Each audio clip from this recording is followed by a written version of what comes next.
बिस्मिल्लाहिर्रहमानिर्रहीम। इस वक्त हमारे साथ मौजूद हैं बैरिस्टर अली ज़फ़र साहब मौजूद हैं। सर बहुत शुक्रिया अपना कीमती वक्त देने का। सर ये बताइए कि ट्रंप ने कहा है कि दोनों ममालिक के वज़ीर आज़म को बैठाकर मसला कश्मीर पर भी बातचीत होगी, लेकिन उन्होंने साथ ये भी कहा कि जो असल लीडर हैं वो तो जेल में, इमरान खान साहब को भी हवाले दिया। अगर APC का इजलास बुलाया जाता तो क्या इमरान खान साहब को भी उसमें बुलाना चाहिए या नहीं बुलाना चाहिए? 100% जी। मेरा तो पहला मुतालबा ही ये था, अभी जंग शुरू नहीं हुई थी तो मैंने सेनेट के फ्लोर पे कहा था कि हमने अपना यूनिटी दिखानी है और दिखा रहे हैं, और हम हैं यूनाइटेड, हम इकट्ठे हैं।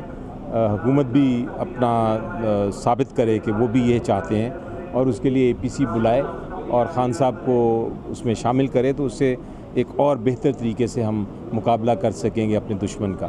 तो बिल्कुल ये होना चाहिए। और मेरा ख़्याल है दूसरी तरफ ये जो ट्रंप ने कहा है, नज़र आ रहा है कि मोदी साहब को एक और फ्रंट पे शिकस्त हो रही है। उनका ख्याल था कि कश्मीर का मसला जो बिल्कुल एक तरह से खामोश थी पूरी दुनिया, और वो एक साइड लाइन था, उनका ख्याल था कि और साइड लाइन पे हो जाएगा और इस पे बिल्कुल कोई बात नहीं करेगा, लेकिन वो उभर के आ गया है, हर कोई अब उसकी बात कर रहा है।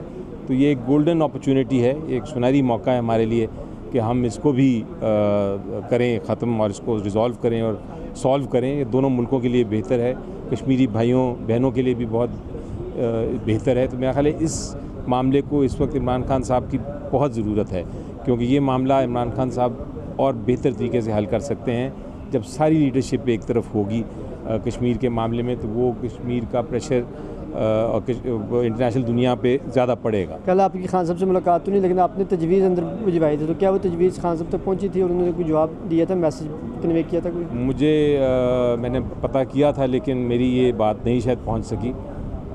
किसी और मामला पे अंदर बात हो रही थी, तो ये बात पे वापस कोई इस बार पैगाम नहीं में आया। पिछली बार आया था ज़रूर, उन्होंने कहा था कि भाई आप आके मुझे मिलें, मुझे उन्होंने नसीहत की थी, मैं इसी लिए गया था कल मिलने के लिए, लेकिन वो नहीं हो सकी। हलीमा खान साहब की बिल आखिर मुलाकात होगी और खान साहब का ट्वीट भी तफसील से आ चुका है, जो सारा के सारा जो है मोदी की जो हिंदुत्व सोच है उसके हवाले से, मतलब दो टोक पैगाम वगैरह दिया गया। लेकिन हमने देखा कि सबका वज़ीर आज़म 3 नंबर पर रहने वाले नवाज शरीफ साहब पर सोशल मीडिया पर लोग बड़ी तनकीद करें, उनकी तरफ से कोई इस तरह का ट्वीट नहीं आया।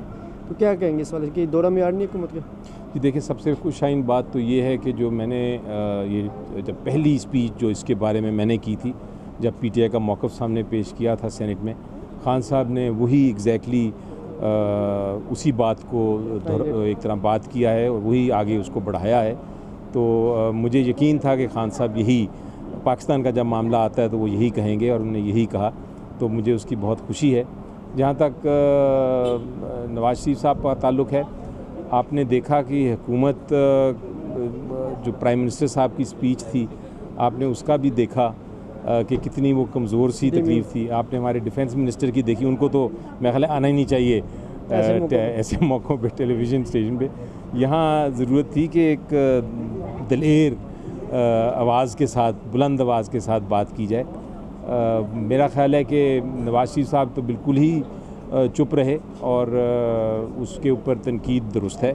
वो भी एक पॉलिटिकल पार्टी के लीडर हैं और उनको बढ़ चढ़ के बोलना चाहिए था। अगर हम बोल सकते हैं तो वो भी बोल सकते हैं, लेकिन वो नहीं बोले। तनकीद जायज़ है उनके ऊपर, लेकिन मुझे लगता है कि हमारी हुकूमत की तरफ से भी जो कुछ स्पीचेज़ आई, कुछ लोगों ने अच्छी की, लेकिन जो मेन हमारे प्राइम मिनिस्टर साहब की स्पीच से भी मैं कोई इम्प्रेस नहीं हुआ। लास्ट में ये बता दें कि इस मौके पे पाक बॉर्डर टाकरे के दौरान सोशल मीडिया पे जो PTI की वॉलंटियर्स हैं, खास ऑफिशियल जो PTI, उन्होंने बड़ा मुस्बत चीज़ों को लेकर चले और DGI SPR साहब ने शुक्रिया भी अदा किया। इस वजह से अपनी सोशल मीडिया को क्या पैगाम दें? देखें जी, मैं कहूँगा कि मुझे फ़ख्र है अपनी आर्म्ड फोर्सेस पे, मुझे फ़ख्र है अपनी एयर फोर्स पे, अपने फ़ौजियों पे, मुझे फ़ख्र है अपनी फ़ॉरेन सर्विस पे, मुझे फ़ख्र है हमारी पाक चीन की जो दोस्ती है, पाक तुर्की की जो दोस्ती है उस पर फ़ख्र है, मुझे फ़ख्र है अपनी कौम पे जो खड़ी रही, मुझे फ़ख्र है अपने सियासतदानों पे जिन्होंने बहुत अच्छी अच्छी स्पीच की। और सबसे ज़्यादा मेरा ख़्याल है, आखिर में कह रहा हूँ, लेकिन उसको ये मतलब कि नहीं आखिर में कह रहा हूँ तो कमज़ोर, लेकिन बहुत ज़्यादा जो फ़ख्र है